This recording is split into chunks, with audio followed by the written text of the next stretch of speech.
Iglesia Cristiana, UNC, Ottawa.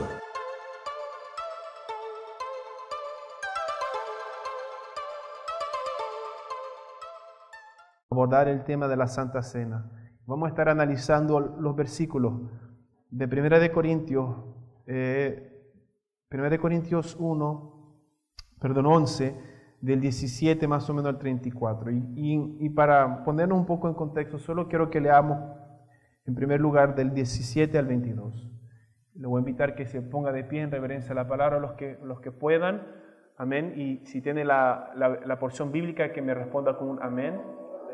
Amén, lo tenemos todo. Entonces vamos a leer la palabra del Señor para la gloria del Padre, del Hijo y de su Espíritu Santo. Nos dice así: pero al anunciaros esto que sigue, no os alabo, porque no os congregáis para lo mejor, sino para lo peor. Pues en primer lugar, cuando os reunís como iglesia, oigo que hay entre vosotros divisiones, y en parte lo creo, porque es preciso que entre vosotros haya disensiones, para que se hagan manifiestos entre vosotros los que son aprobados. Cuando pues os reunís vosotros, esto no es comer la cena del Señor, porque al comer cada uno se adelanta a tomar su propia cena, y uno tiene hambre y otros se embriaga. Pues ¿qué? ¿No tenéis casas en que comáis y bebáis? ¿O menospreciáis la iglesia de Dios y avergonzáis a los que no tienen nada? ¿Qué os diré? ¿Os alabaré? En esto no os alabo. Vamos a dejarlo ahí, vamos a orar pidiéndole al Señor su gracia para poder meditar en la palabra de Dios. Padre, en el nombre de Jesús te alabamos y te bendecimos, mi Dios, mi Rey. En esta preciosa tarde, Padre, venimos ante su presencia pidiendo misericordia sobre nuestras vidas, pidiendo que usted permita, Señor, perdonarnos, Señor, que usted perdone nuestros pecados, Padre, y que podamos estar atentos a la palabra de Dios mientras vamos a celebrar la Santa Cena en unos minutos. Queremos tomar esta oportunidad para meditar en esta porción que aborda el tema, Señor. Le pedimos que usted ministre en nuestras vidas, que usted nos dé, Dios mío, entendimiento, que usted derrame de su sabiduría, Padre, que usted pueda llenarme de su Espíritu Santo para que pueda ser su palabra predicada, Señor.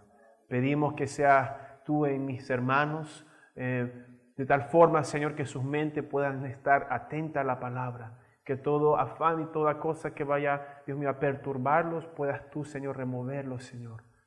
Pedimos que seas tú en medio nuestro, tomando control, Dios mío. En el nombre de Cristo Jesús, te alabamos y te bendecimos. Amén. Podemos tomar asiento, hermano. Ya que vamos a celebrar la Santa Cena, me pareció bien, como le dije, tomar este tiempo para meditar un poco sobre el tema. Y vamos a estar abordando algunos puntos de lo que hemos leído y la porción que le sigue. Cuando hablamos de la Santa Cena, yo creo que lo primero que debemos de entender es que para celebrar la Santa Cena debemos de tener la actitud correcta. Eso es lo que está abordando aquí Pablo. En la porción que leímos, habían ciertos problemas en la iglesia de Corintio. Y es que los hermanos venían a celebrar la Santa Cena, pero no con un espíritu correcto, no con una actitud correcta. Lo primero que dice, ¿verdad? Dice que hay divisiones. En el verso 17 y 18 dice: pero al anunciaros esto que sigue, no os alabo, porque no os congregáis para lo mejor, sino para lo peor. ¡Qué fuerte! Le está diciendo, no se congregan para lo mejor, se congregan para lo peor. O sea, el punto de congregarse, hay un punto en congregarse. Es la unidad. Es venir junto como cuerpo de Cristo. Y dice en el 18, pues en primer lugar, dice en primer lugar porque está abordando varios problemas en la iglesia de Corintio.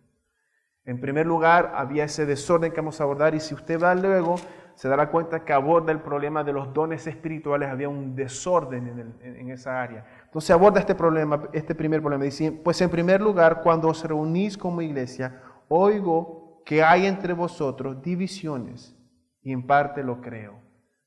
¿Verdad? Cuando nos reunimos, el punto de reunirnos es estar en unidad. Cuando venimos a la iglesia debemos de reunirnos con un espíritu donde eso es lo que nos demanda la palabra. Venimos como una familia en Cristo para adorar al Señor y aprender del Señor. La iglesia de Corinto no venía con ese espíritu. No se reunía con esa mentalidad. Y por lo tal dice Pablo que entonces se reúnen para lo peor. Y él aborda esa problemática. Nos dice claramente, si usted va más adelante en la carta de los Corintios, lo voy a leer, si usted quiere ir, vaya rápidamente, si no apúntelo. En 1 Corintios 1:10 en adelante nos dice: os ruego pues, hermanos, por el nombre de nuestro Señor Jesucristo, que habléis todos una misma cosa y que no haya entre vosotros divisiones, sino que estéis perfectamente unidos en una misma mente y un mismo parecer, porque he sido informado acerca de vosotros, hermanos míos, por los de Cloé, que hay entre vosotros contiendas. Habían contiendas. Quiero decir que cada uno de vosotros dice: yo soy de Pablo, yo de Apolos, y yo de Cefas, y yo de Cristo. ¿Acaso está dividido Cristo? ¿Fue crucificado Pablo por vosotros? ¿O fuisteis bautizados en el nombre de Pablo? Entonces, lo que quiero que usted entienda es que en Corinto habían divisiones. Aquí realmente eran en cuestiones de, tal vez de opiniones, en cuestiones de líneas doctrinales o líneas de predicador. Ese era un problema. Y Pablo aborda el tema. Y si usted sigue leyendo, usted se va a dar cuenta que dice, independientemente de cuál predicador, el mensaje central es Cristo Jesús. Luego nos dice en el verso 22 y 23 de 1 Corintios capítulo 1, porque los judíos piden señales y los griegos buscan sabiduría, pero nosotros predicamos a Cristo crucificado, para los judíos ciertamente tropezadero y para los gentiles locura. He abordado el tema un poco anteriormente, ¿verdad? Que el mensaje central del Evangelio es Cristo crucificado. Si nos centramos en eso, hay ciertas pequeñas cosas que podemos, como aquí, de Apolo, de esto, de lo otro, pero en sí todos predican a Cristo. Si todos nos centramos en Cristo, pueden haber pequeñas diferencias. Y vuelvo y repito, cuando hablo de esto, nunca estoy abordando la apostasía, estoy sacando la apostasía. Estoy hablando de la iglesia que predica la palabra de Dios, la sana palabra de Dios. Es importante eso. Es importante porque queremos cultivar esto en esta iglesia. Estaba pasando en la iglesia de Corinto. Amén. Y nosotros no somos la excepción. Como ya lo hemos dicho, venimos de diferentes países, de diferentes tipos de iglesias. Por lo tanto, va a suceder, como ya lo he dicho. Pero sí debemos de guardar la unidad. Debemos de guardar la unidad. Y como lo he dicho, la iglesia cristiana de Venezuela está desarrollando su propia identidad. Si nosotros, y creo que lo han podido ver, espero en el Señor, que tratamos de centrarnos en Cristo crucificado. Amén. En Cristo Jesús y nada más. En la palabra de Dios, en el Evangelio. También les quiero leer más adelante, en 1 Corintios 3, 1 en adelante, nos dice: de manera que yo, hermanos, no pude hablaros como a espirituales, sino como a carnales, como a niños en Cristo. Os di a beber leche y no vianda, porque aún no erais capaces, ni sois capaces todavía. Porque aún sois carnales, pues habiendo entre vosotros celos, contiendas y disensiones, ¿no sois carnales y andáis como hombres? Usted puede ver a lo largo de la carta que habían divisiones, habían problemas dentro de la iglesia. Uno de ellos, como ya lo abordamos, había ese problema de yo soy de Apolo, yo soy de Pablo, pero había también aquí contiendas, divisiones. Y lo que está diciendo es cuando hay esas cosas es una señal de ¿qué? De niñez espiritual. Eso es lo que está diciendo aquí. Él dice: os di a beber leche. No pude hablar como a espirituales, sino como a carnales, como a niños en Cristo. ¿Por qué? Porque habían contiendas y disensiones. Y vuelve y repite aquí: porque diciendo el uno, yo ciertamente soy de Pablo, y el otro, yo soy de Apolo, ¿No soy carnales? ¿Qué pues es a Pablo y qué es Apolos? Servidores por medio de los cuales habéis creído, y eso según lo que a cada uno concedió el Señor. ¿Se da cuenta?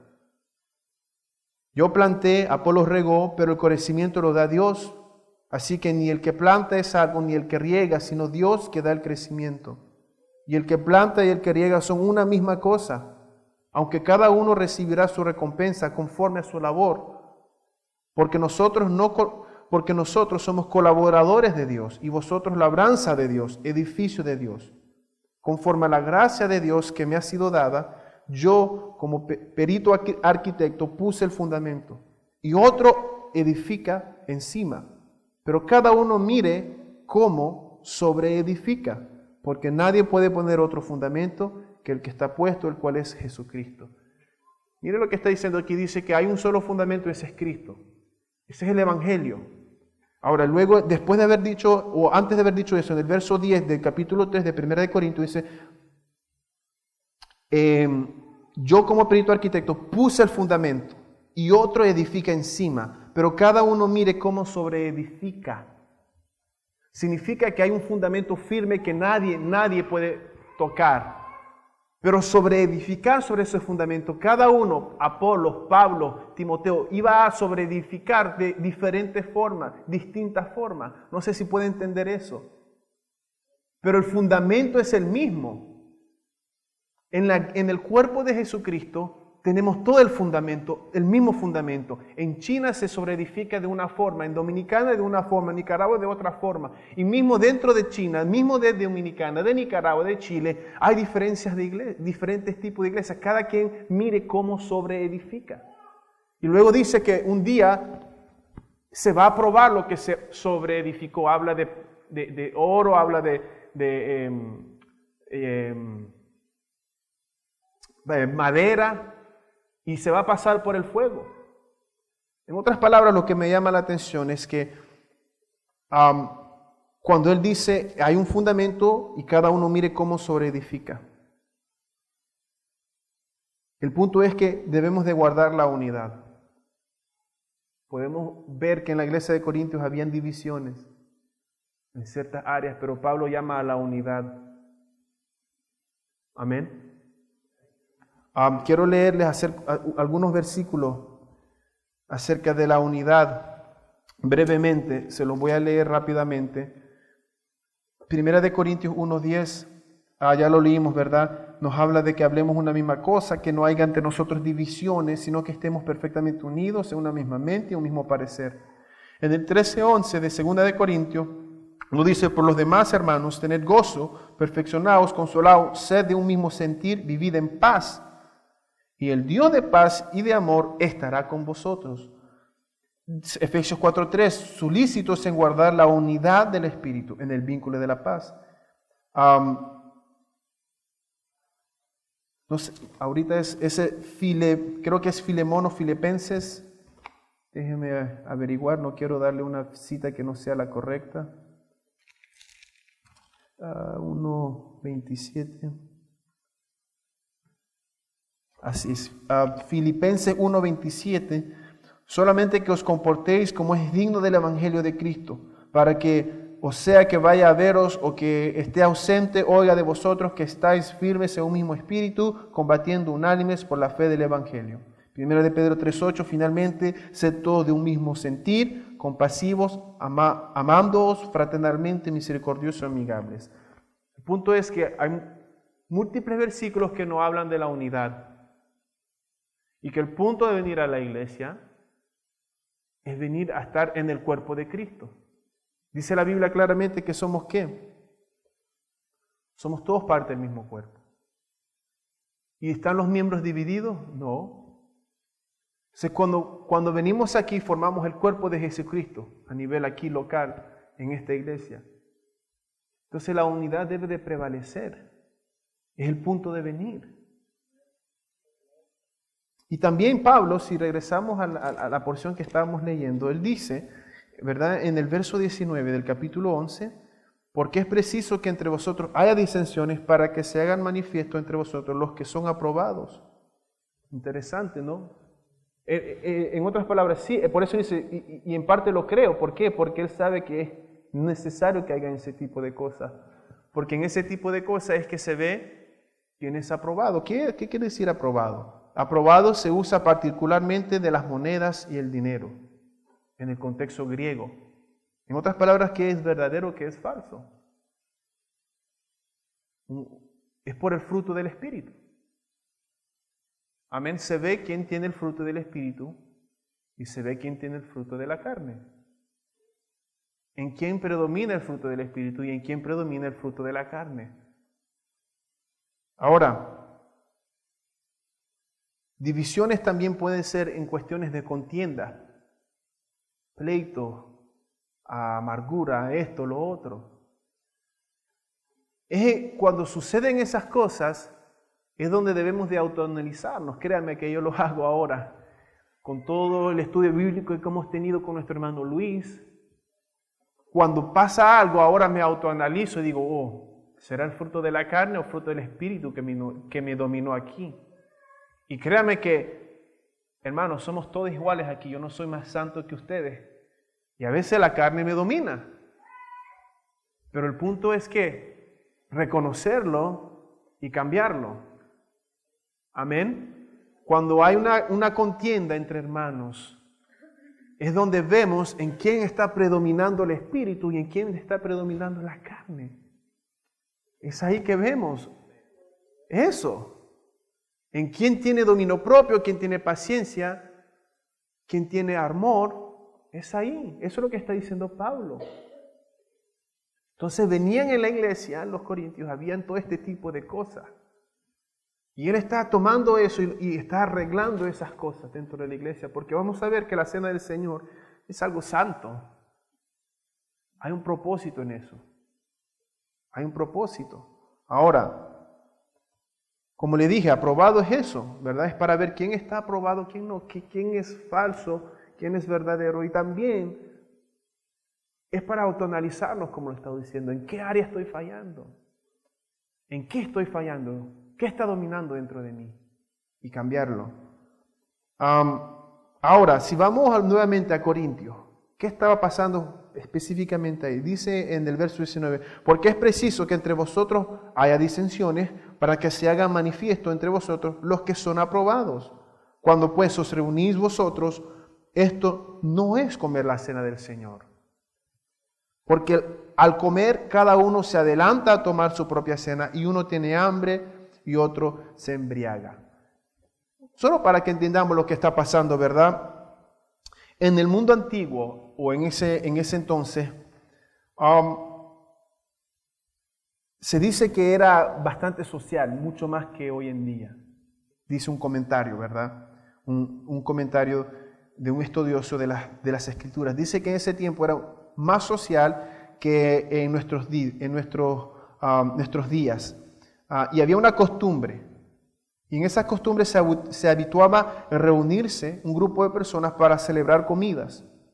Y había en particular una cierta clase de fiesta que se llamaba eranos, en la que cada participante aportaba una parte de la comida y luego todo era para todos.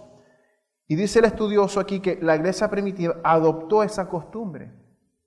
Adoptó esa costumbre. Y la llamaban fiestas ágape o fiesta del amor. Todos los miembros de la iglesia venían, aportaban cada uno lo que podía y todos participaban de la comida congregacional. Era una costumbre bonita, pero se había perdido. Hoy día dice que en el comentario que se ha perdido bastante, pero lo interesante es esto. Es que ellos adoptaron esa costumbre, pero la llamaron fiesta del amor. ¿Y qué pasaba? Que los ricos llevaban mucho, los pobres poquito, y en ese entonces habían esclavos también dentro de la iglesia, y los esclavos mucho menos. Y también imagínense que para muchos esclavos, cuando se reunía la iglesia para hacer esa fiesta del amor o ágape, era la única comida sólida que iban a tener en la semana. Ese era el contexto. ¿Y qué pasaba? Que los ricos llegaban mucho, pero al mismo tiempo comían mucho. Llevaban mucho, pero comían mucho y no les importaba los esclavos, sus hermanos esclavos, no les importaba sus hermanos ricos, no les importaba. Y comían, dice que se adelantaban, no tenían paciencia, no les importaba, se comían todo y por eso dice unos se embriagaban y otros tenían hambre. Así que ¿qué? ¿Se había perdido qué? El sentido de que somos una iglesia, que en la iglesia somos todos iguales. Amén. Cuando venimos aquí, venimos a hacer un cuerpo. No importa quién tenga dinero, quién no tenga dinero, quién es estudiado, quién no es estudiado. El punto es venir a ser la iglesia de Jesucristo. La Biblia nos lo dice claramente en Gálatas 3:28. Ya no hay judío ni griego, no hay esclavo ni libre, no hay varón ni mujer, porque todos vosotros sois unos en Cristo Jesús. En la iglesia de Corinto había ese espíritu que estaba dominando. Imagínense qué contradictorio. Venían a celebrar la Santa Cena y para celebrarla la hacían de esa forma. Vamos a celebrar, vamos a comer todos juntos. Y luego la celebraban.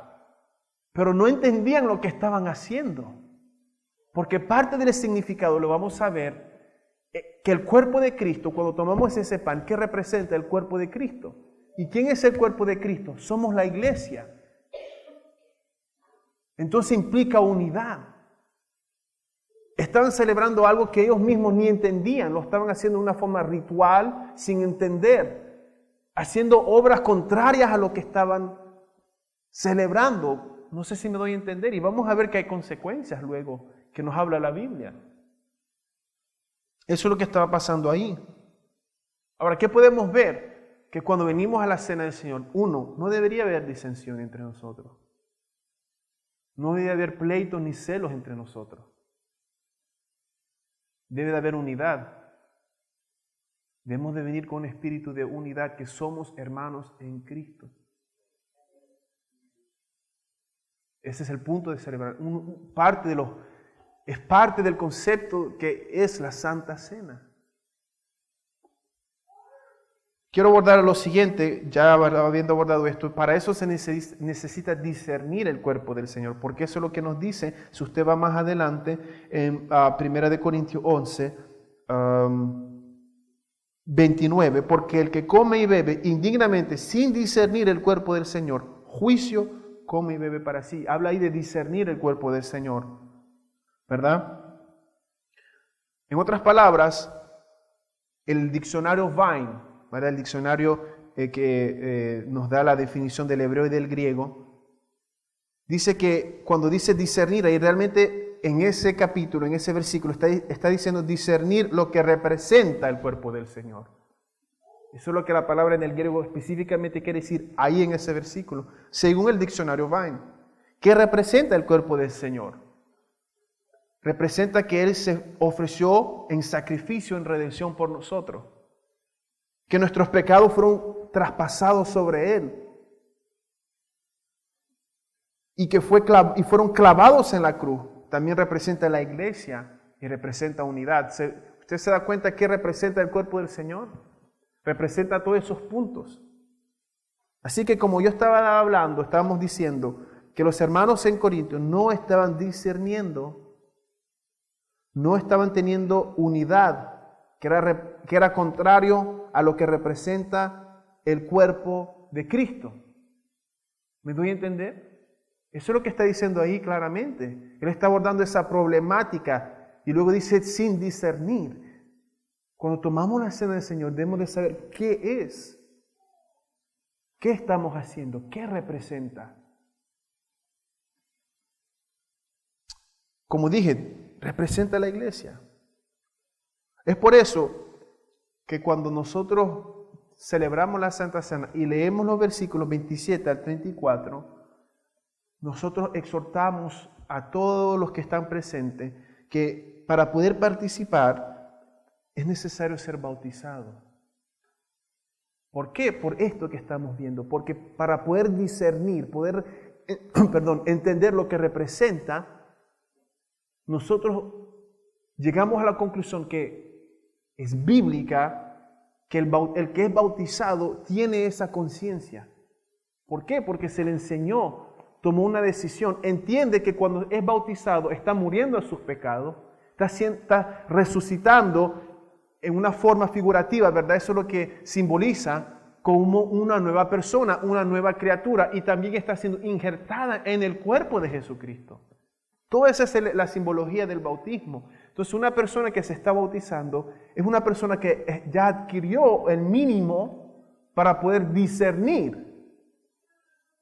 ¿Me doy a entender? De otra forma, si una persona no es bautizada, implica que no es creyente, no es arrepentida.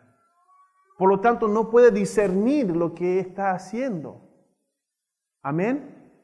Porque si lo discerniera, se convertiría, se arrepentiría de sus pecados, se entregaría a Cristo porque entendiera lo que implica la sangre y el cuerpo de Jesucristo. Amén. Por eso es que nosotros hacemos ese llamado, no para menospreciar a las personas, no para demostrarles menosprecio, porque como vuelvo y repito, somos todos iguales delante de Dios. Todos hemos pecado, todos necesitamos arrepentimiento. Pero lo que queremos ser es fieles a la palabra, fieles a la palabra y darle el sentido que merece, la honra y el respeto que merece el Señor Jesucristo. De eso es que realmente se trata. Ahora, hay consecuencias, como dije, en no tener la actitud correcta cuando venimos a tomar la Santa Cena. Hay consecuencias. Cuando venimos con divisiones, con amargura, con pecado, cuando no somos creyentes, con pleitos, hay consecuencias. Y la Biblia nos dice en 1 Corintios 11:30, por lo cual hay muchos enfermos y debilitados entre vosotros y muchos duermen. Eso es bien fuerte, hermano. Duermen significa estar muerto. Eso es lo que significa. Cuando la Biblia dice duermen, está diciendo que murieron. Entonces, por no haber discernido correctamente, por no haberse autoanalizado, uno dice que están debilitados, otros están enfermos y algunos llegó hasta el punto que murieron. A mí me hace pensar en Ananías y Zafira. ¿Por qué ellos murieron? ¿Por qué murieron?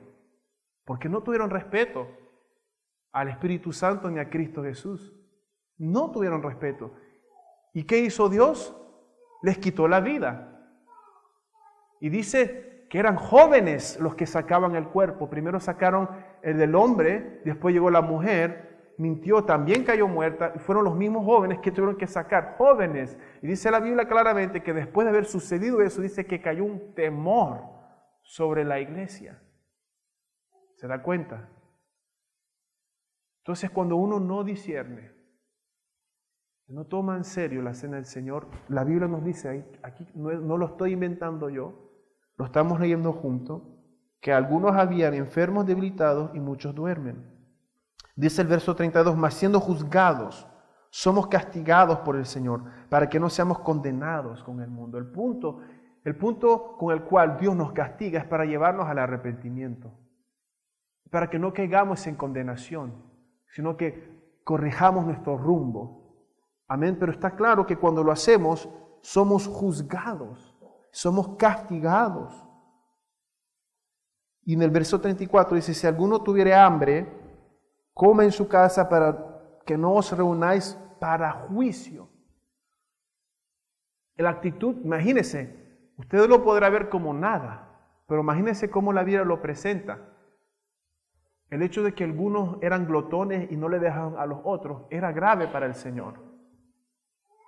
Era grave porque dice que se reunían para juicio. El hecho que venían, traían mucho y comían mucho y no pensaban en los otros, era grave. ¿Cuánto más yo vengo enojado con mi hermano?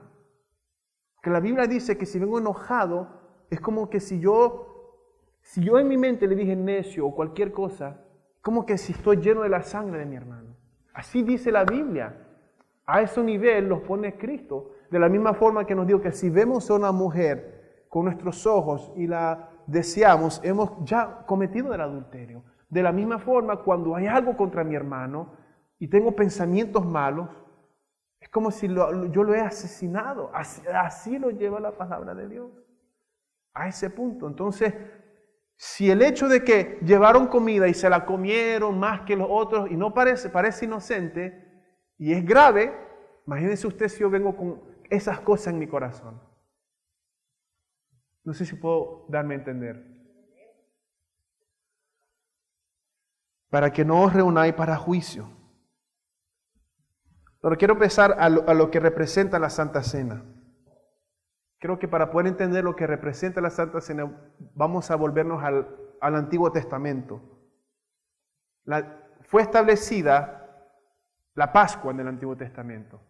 Cuando Cristo instauró la Santa Cena, estaba celebrando la Pascua con sus discípulos. Es en ese momento que Él, celebrando la Pascua con sus discípulos, es donde Él encomienda celebrar la Santa Cena. ¿Qué es la Pascua? Es cuando Dios iba a librar al pueblo de Israel de la mano de Egipto. Y el ángel de la muerte iba a pasar a matar todo primogénito. Entonces Dios le da cosas, le da directivas, cosas que deben de hacer para guardar sus vidas, guardar la vida de sus primogénitos. Les dice que deben de tomar está en Éxodo 12, si lo quieren anotar, deben de tomar un cordero sin defecto, representando a Cristo sin defecto, Cristo sin pecado. Tienen que tomar un cordero sin defecto, tomar la sangre del cordero, o sea, matarlo, y ponerla en los postes y dintel de las casas. Debían de comer panes sin levadura. Debían de comer hierbas amargas. Amén. Vamos a ver que los panes sin levadura, la levadura muchas veces se refiere a lo que contamina. Yo lo tengo más adelante. No sé si lo puse, creo que lo había puesto. Ahí lo tengo más adelante. Y las hierbas amargas tradicionalmente se dicen que es considerada como representativa de la amargura de la servidumbre en Egipto.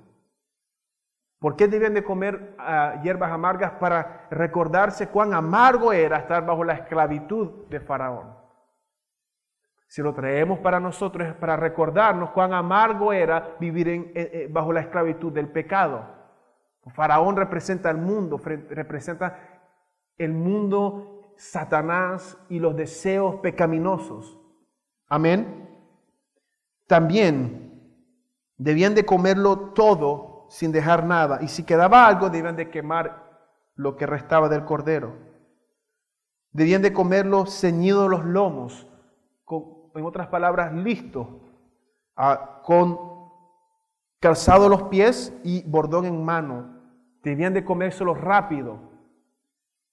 ¿Y eso por qué? ¿Qué tiene que ver? Que estén ceñados los lomos, comérselo rápido, con el calzado listos. ¿Por qué? Porque su redención venía. Es una muestra de fe, que aunque ellos eran esclavos en ese momento, pero estaban ya creyendo que la salvación venía pronto, aunque no lo veían, aún eran esclavos, pero era por fe. No sé si me doy a entender. Rápido, porque ya la promesa de Dios va a venir, ya se va a cumplir. No la vemos, pero lo creemos por fe. Por eso estamos ceñidos, por eso lo estamos comiendo rápidamente. Una señal de fe. Y luego tenían 7 días también para comer panes sin levadura. Y si alguien comía algo leudado con levadura, moría. Y quiero traerlo al Nuevo Testamento. En el Nuevo Testamento, en 1 Corintios 5, 6, capítulo 5, versículo 6, nos da un entendimiento. Nos dice, no es buena vuestra jactancia. ¿No sabéis que un poco de levadura leuda toda la masa? Limpiaos pues de la vieja levadura, para que seáis nueva masa, sin levadura, como sois. Porque nuestra Pascua, que es Cristo, ya fue sacrificada por nosotros. ¿Se da cuenta ahí lo que nos está dando a entender? ¿Qué representa la levadura? ¿Quién representa ahora la Pascua? Cristo Jesús. Lo vuelvo a leer. No es bueno vuestra jactancia, ¿no sabéis que un poco de levadura leuda toda la masa? Limpiaos pues de la vieja levadura, para que seáis nueva masa, sin levadura, como sois, porque nuestra Pascua, que es Cristo, ya fue sacrificada por nosotros. Así que celebramos la fiesta no con la vieja levadura, ni con la levadura de malicia y de maldad, sino con panes sin levadura, de sinceridad y de verdad. La antigua levadura representa el pecado, la vieja manera de vivir, toda la malicia. Amén. Pero cuando no hay levadura, es ausencia de eso. Amén. Ahora, eso es la Pascua en el Antiguo Testamento, que es similar a la Santa Cena para nosotros en el Nuevo Testamento. Ahora, si vamos al cuerpo, ¿qué representa el cuerpo? Cuando el Señor dice, tomad, comed, esto es mi cuerpo, que por vosotros es partido, haced esto en memoria de mí. En Juan 6, 32 en 37, nos dice el Señor, hablando, y Jesús les dijo, de cierto os digo, no os dio Moisés el pan del cielo, mas mi Padre os da el verdadero pan del cielo, porque el pan de Dios es aquel que descendió del cielo y da vida al mundo. Le dijeron, Señor, danos siempre este pan. Jesús les dijo, yo soy el pan de vida. El que a mí viene nunca tendrá hambre, y el que en mí cree no tendrá sed jamás. Mas os he dicho que aunque me habéis visto, no creéis. Todo lo que el Padre me da, vendrá a mí, y al que en mí viene, no le echo fuera. Él es el pan. El pan que tomamos representa a Cristo Jesús, que estamos siendo nuestro su sacrificio, que estamos creyendo en Él. Cuando participamos de la Santa Cena es una proclamación de fe también, que yo estoy aceptando el sacrificio de Jesucristo. Como dijimos también, que el cuerpo de Cristo representa a la iglesia. 1 Corintios 12, 13, porque así como el cuerpo es uno y tiene muchos miembros, pero todos los miembros del cuerpo, siendo muchos, son un solo cuerpo, así también Cristo. Porque por un solo espíritu fuimos todos bautizados, ¿se da cuenta? Por eso hablamos del bautismo. Porque por un solo espíritu fuimos todos bautizados en un cuerpo, sean judíos o griegos, sean esclavos o libres, y a todos se nos dio a beber un mismo espíritu. En el 27, vosotros pues sois el cuerpo de Cristo y miembros cada uno en particular. Usted debe de entender eso. Cuando participamos del pan y del vino o del jugo de uva, debemos de entender qué está representando el cuerpo de Cristo. Yo soy miembro del cuerpo de Cristo. Si yo soy miembro del cuerpo de Cristo y no está dividido el cuerpo, si hay alguna división entre mí y mis hermanos, entonces debo de discernir eso. Porque estoy a punto de proclamar que he aceptado a Cristo, que yo soy parte del cuerpo, pero por otro lado, con mis hechos, estoy desmintiendo eso. Amén. También el cuerpo de Cristo nos hace recordar que fue maltratado por nuestros pecados. Fue molido. Nos hace recordar, hermano, lo que Cristo pasó por nosotros. ¿Cuántos recuerdan cuando no éramos cristianos? Lo feo que se sentía cuando uno ya comenzó a entender por qué nos sentíamos vacíos, que era el peso del pecado. Cuando yo no aguantábamos, ¿era eso agradable? ¿Ese peso del pecado es agradable? Cuando uno ya está en Cristo y uno peca, ¿uno se siente bien? Si genuinamente somos cristianos, uno no se siente bien. Ahora, imagínense usted ese sentimiento multiplicado por trillones y trillones y trillones de veces. ¿Por qué digo eso? Porque ese pecado que usted lo hace sentir mal estaba en el cuerpo de Jesucristo, multiplicado por todos los pecados de todo el mundo. ¿Se imagina usted, no hablando naturalmente, pero dentro, en ese cuerpo reposando todo el pecado de la humanidad? Imagínese usted si usted no es capaz de soportar, tal punto que algunos se suicidan por el vacío que deja el pecado. Imagínense ese sentir que lleva a la gente a quitarse la vida porque el pecado los lleva a tal punto. Y Cristo Jesús llevó eso. Es para que cuando tomamos la Santa Cena nos demos gloria a Dios. Lo hagamos con mucho temor y agradecimiento. Porque eso representa lo que el Señor hizo. Dice Isaías 52, 13 en adelante. Quiero leer 13 y 14, luego el 1 en adelante. Dice, he aquí que mi siervo será prosperado, será engrandecido y exaltado, y será puesto muy en alto. ¿Cómo se asombraron de ti muchos de tal manera? Dice, ¿cómo se asombraron de ti muchos? De tal manera fue desfigurado de los hombres su parecer, y su hermosura más que la de los hijos de los hombres.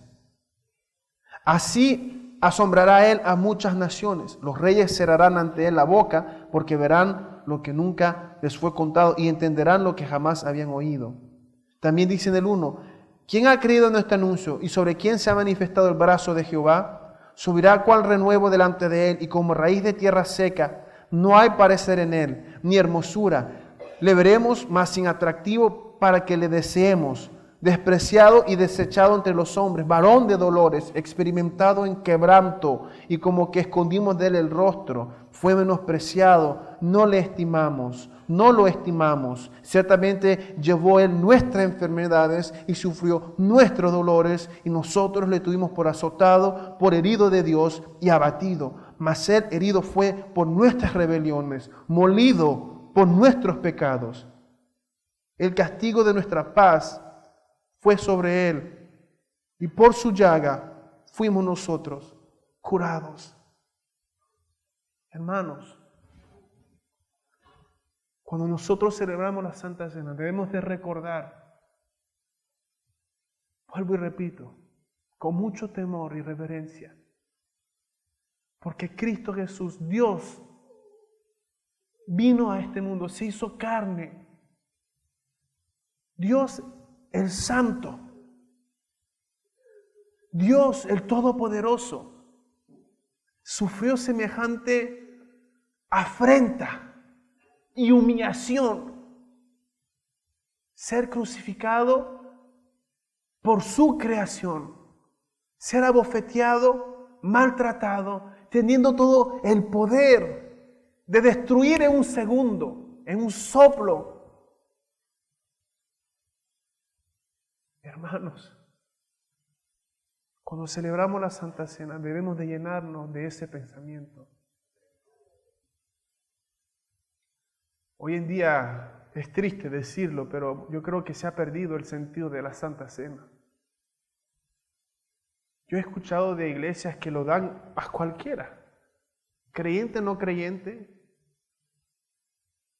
Uno por ahí dijo, ay, se puede celebrar con Coca-Cola y papas fritas.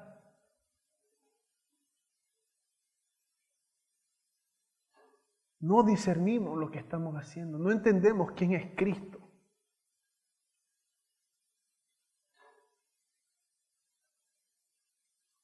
Eso representa ese pan. No literalmente, como tristemente la Iglesia Católica lo piensa, ¿verdad?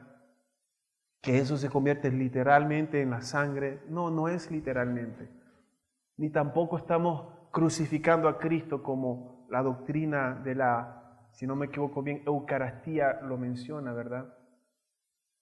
Se enseña en la iglesia tradicional que cuando presentan la hostia, que literalmente están crucificando a Cristo. Pero la Biblia nos dice muy claramente que Él, una vez para todo, nunca más, y no se puede volver a hacer. Entonces, contrario a la Biblia. Porque la Biblia nos enseña claramente que el sacrificio fue una vez y por todas. Por lo tanto, no es como algo místico que se convierte en el cuerpo de Jesucristo. Así lo entendían. Lo triste es que cuando Él habla del pan, y Él dice, yo soy el pan de vida, así lo entendieron los otros. Por eso dijeron, qué duro, ¿cómo nos está pidiendo este caníbal que comamos su carne y bebamos su sangre?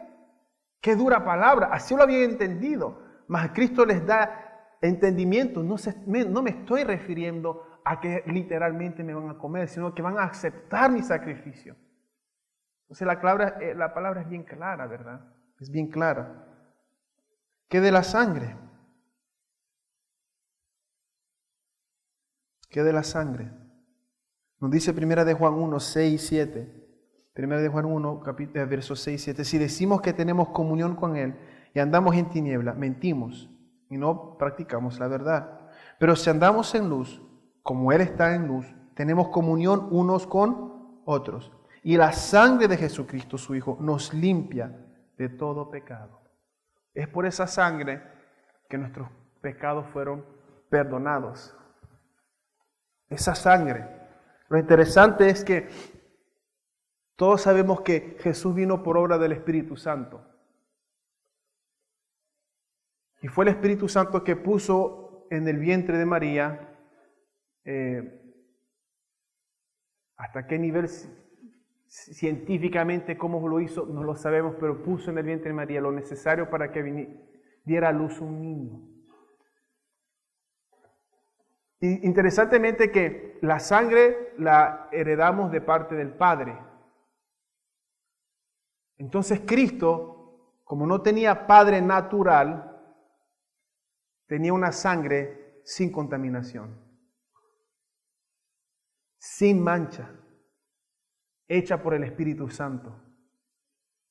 Y es esa sangre santa que fue derramada por ti y por mí.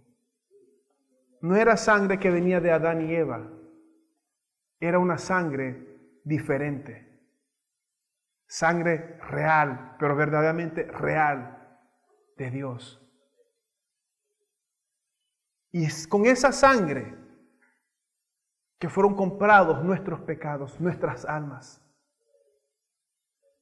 Con esa sangre preciosa. No con oro, no con plata, no con buenas obras, con sangre. ¿Qué mayor precio? ¿Qué mayor precio? Dice en 1 Corintios 11, cuando habla de la sangre, dice, ¿verdad? Esta copa es el nuevo pacto en mi sangre. Haced esto todas las veces que la bebiereis en memoria de mí. Y nos da una referencia, si usted tiene Reina Valera, lo lleva a Jeremías 31 al 34, se lo quiero leer. He aquí que vienen días, dice Jehová, en los cuales haré nuevo pacto con la casa de Israel y con la casa de Judá, no como el pacto que hice con sus padres el día que tomé su mano para sacarlos de la tierra de Egipto, porque ellos invalidaron mi pacto, aunque fui yo un marido para ellos, dice Jehová. Pero este es el pacto que haré con la casa de Israel después de aquellos días, dice Jehová. Daré mi ley en su mente y la escribiré en su corazón, y yo seré a ellos por Dios y ellos me serán por pueblo. Y no enseñará más ninguno a su prójimo ni ninguno a su hermano, diciendo, conoce a Jehová, porque todos me conocerán, desde el más pequeño de ellos hasta el más grande, dice Jehová, porque perdonaré la maldad de ellos y no me acordaré más de su pecado. Es un pacto. Dios hace un pacto cuando derrama la sangre de Jesucristo, es el comienzo de un nuevo pacto.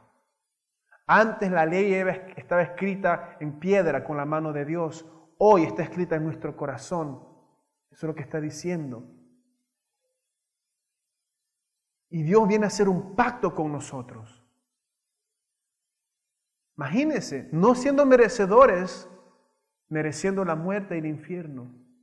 Pero Él derrama esa sangre, nos limpia, ahora vamos a hacer un pacto tú y yo. Tú vas a ser mi novia. Yo te compré. Así como Oseas, que tuvo que ir, que Dios lo mandó a casarse con una prostituta, y eso no quiere decir que tengamos el derecho de hacerlo, solo era un caso específico para darle una enseñanza al profeta. Amén. Dios manda al profeta que se case con una prostituta y tiene que ir a comprar de vuelta a la prostituta. Y dice lo que estudian, que cuando va a comprarla, ya es una prostituta ramera del peor valor. ¿Me entienden? O sea, que no valía nada. Ya era, siendo ya prostituta. Como prostituta, se había desgastado, que ya no tenía tanto valor. Y va al profeta y compra a su mujer. Representando ¿qué? Lo que Cristo hace con nosotros. Nos compra, no valíamos nada. Estábamos llenos de pecado. Llenos de pecado. Sin valor, ninguno. Y así como seas, va y paga y dice ahora, eres mi esposa.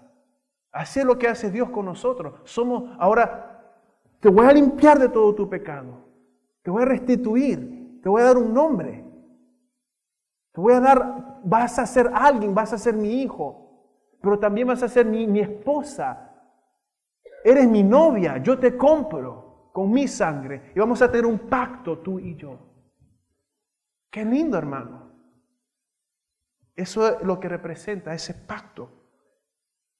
También en el Antiguo Testamento, en el Antiguo Pacto, debíamos de acercarnos a Dios, o el pueblo de Israel se acercaba a Dios por medio de los sacerdotes y del sistema de sacrificios. Hoy en día, en el Nuevo Pacto con la sangre de Cristo, podemos acercarnos por medio del sacrificio a Dios. Ya no es por los sacrificios rituales que hacían los sacerdotes, sino por el sacrificio de Cristo. Tenemos entrada a la presencia de Dios. Y quiero leerles por ahí Hebreos 9:19 en adelante. Porque habiendo anunciado Moisés todos los mandamientos de la ley a todo el pueblo, tomó la sangre de los becerros y de los machos cabríos con agua, lana, escarlata e hisopo, y roció el mismo libro y también todo el pueblo. Tomaba sangre, ¿verdad?, de los becerros y los machos cabríos, parece que lo juntaba con agua, lana, escarlata y hisopo, y dice que roció el libro y también al pueblo, diciendo, esta es la sangre del pacto que Dios ha mandado. Y además de esto, roció también con la sangre el tabernáculo y todos los vasos del ministerio. Y casi todo era purificado, según la ley, con sangre. Y sin derramamiento de sangre no se hace remisión. Fue pues necesario que las figuras de las cosas celestiales fuesen purificadas así, pero las cosas celestiales mismas con mejores sacrificios que estos. Porque no entró Cristo en el santuario hecho de mano, figura del verdadero, sino en el cielo mismo, para presentarse ahora por nosotros ante Dios. Y no para ofrecerse muchas veces, ahí está lo que yo estaba diciendo, y no para ofrecerse muchas veces como entra el sumo sacerdote en el lugar santísimo cada año con sangre ajena. De otra manera, le hubiera sido necesario padecer muchas veces desde el principio del mundo. Pero ahora, en la consumación de los siglos, se presentó una vez para siempre por el sacrificio de sí mismo para quitar de en medio el pecado. Ahí se está claro que no es que lo sacrificamos muchas veces, una vez y nunca más. Y mire lo lindo que está explicando aquí. Que Él, después que fue crucificado, derramó su sangre, su cuerpo molido, resucitó, se presentó ¿dónde? En el tabernáculo celestial. Y dijo, aquí está. Yo hice el sacrificio. Subió hasta el cielo para presentar su sacrificio para nosotros. Eso es lo que está diciendo aquí. Que Cristo no entró en el santuario hecho de mano, sino en el cielo mismo para presentarnos ahora por nosotros ante Dios. ¡Qué tremendo! En el antiguo pacto, la gente tenía que poner sus manos sobre los animales y los desgollaban. Llega un momento donde ponían un macho cabrío, ponían sus manos, lo dejaban ir al desierto y sintiendo bien, parece que alguien lo llevaba y lo traía y lo desgollaban. ¿Qué representa eso? Como que estaban traspasando sus pecados al animal inocente. Y luego que eran traspasados a él, la sangre tenía que ser derramada para cumplir el precio del pecado, la consecuencia del pecado, que es para nosotros. Cristo es el Cordero de Dios. Cuando venimos y nos arrepentimos, de verdad nos arrepentimos. Venimos a Cristo, venimos a la cruz de Cristo y es como que pongamos nuestras manos en el cuerpo de Cristo y decimos, Señor, tú vas a hacer mi sacrificio, te paso mis pecados, me arrepiento de mis pecados, tómalos por favor. Y Él los toma y derrama su sangre por nosotros. Y dice ahí que sin sangre no hay remisión, no hay otra forma, no es por buenas obras. No es porque somos buenos, porque no lo somos. Hay gente que genuinamente, y es triste, porque hay un cristianos evangélicos que piensan que es por sus obras, y no es por sus obras. Y en la religión tradicional se ha enseñado y se sigue enseñando que es por obras. No es por obras. Ningún hombre puede perdonar tu pecado. Nadie puede decirte, ve, reza tantas veces y te serán perdonados. Nadie puede hacer eso. Solo Cristo puede perdonar los pecados. Doblar mis rodillas y rezar no hace nada, no cambia nada. Tengo que ir a Cristo, yo traspasar mis pecados a Él y Él derramar su sangre, lo cual ya hizo. Esa es la sangre de nuestro Señor, simbolizada en el Antiguo Testamento, cuando ponían sus manos sobre los animales y después los mataban y derramaban esa sangre. ¿Se da cuenta por qué nosotros decimos que es necesario ser creyente para participar de la Santa Cena? ¿Por qué uno debe ser bautizado? Porque alguien que no ha tomado esos pasos no entiende nada de eso. ¿Y cuál es el peligro? Ya lo vimos. Juicio. ¿Me entiende? Juicio. Aún para nosotros los cristianos. Y quiero terminar con esto. En 1 Corintios 11:26 nos dice, así pues, todas las veces que comieres este pan y bebieres esta copa, la muerte del Señor anunciáis hasta que Él venga. En otras palabras, es profesar públicamente que el Señor ha muerto por mí. Anunciáis, fui al griego, es la palabra griega katangelo, y es declarar, proclamar, predicar. Dice el diccionario que ahí en 1 Corintios 11:26 dice que el uso de este verbo, anunciáis, katangelo, el uso de este verbo pone muy en claro que la participación en la cena del Señor es una proclamación, un anuncio, un evangelio de la muerte del Señor. En otras palabras, cuando venimos a participar de la Santa Cena, estamos proclamando que Cristo es nuestro Señor, que Él murió por nosotros y lo estamos aceptando y le vamos a servir y solo a Él le vamos a servir. Estamos recordando que hicimos un pacto por medio de esa sangre. Que al aceptar ese cuerpo, que al beber esa sangre, somos la novia de Jesucristo. Que hemos morido a nuestros pecados y vivimos para nuestro dueño. Y que vamos a hacer su voluntad y vamos a consagrarnos para Él. Por eso es importante, cuando sabemos que viene la Santa Cena, examinarse a sí mismo. Ya sabemos todos nosotros que cada fin de mes viene Santa Cena. Por lo tanto, no debería, y lo digo con amor, ¿verdad? No debería nadie no participar, no debería. Porque ya lo sabemos. Ahora, si pasa algo y realmente estás mal y estás en pecado, no lo vamos a obligar que tome, porque eso es personal. ¿Me doy a entender? Pero debemos de entender algo, que está la gracia de Dios. Que si yo vengo aquí y reconozco mi mal y pido perdón, puedo tomar la Santa Cena. Porque Cristo es fiel y perdonó mis pecados. Y ese es el punto de la Santa Cena, recordar que Él murió por mí. Que si hay cosas que hice, que si pido perdón, esa sangre que representa aquí, está representada por esto, significa que me hizo libre del pecado. Él lo tomó y lo echó a lo profundo de la mar. Y por esa sangre pedí perdón, puedo participar de ella. Porque ese es el poder de la sangre de Jesucristo. Entonces hay varias partes a esto. Está la parte que la gente no lo toma dignamente. Y está la otra parte que hay personas que no han entendido el Evangelio, la gracia. La gracia es que Cristo murió, me hizo libre. Me hizo libre para participar de ella. Me puede venir el diablo a poner mi pecado, pero Cristo murió por mí. Él derramó su sangre por mí. Si yo pido perdón, dice la palabra de Dios, que Él es fiel para perdonar mi pecado. Y se acabó. Se acabó. Puedo participar de la Santa Cena, porque de eso se trata. proclamar el Evangelio. Y el Evangelio es perdón de nuestros pecados a través de la sangre de Jesucristo y la muerte de Jesucristo.